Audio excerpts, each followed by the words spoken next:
ازيكم يا حلوين؟ عاملين ايه؟ وحشتوني كتير. النهارده بقى انا طالعه اقول للناس اللي بتتريق على شغلتي. اولا انا بشتغل امن في مستشفى العصر التخصصي بدمياط، وكل الشرف ان دي شغلتي.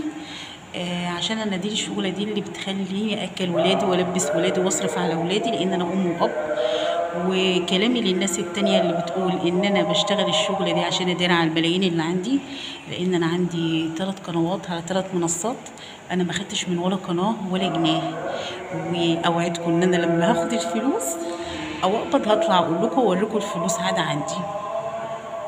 واللي اتريقوا عليا وعلى شغلتي ان انا امن، محدش له حاجة عندي. انا بشتغل بشرف وليا كل التقدير والاحترام في شغلتي، لان المحترم بيحترموه ايا كان شغلته.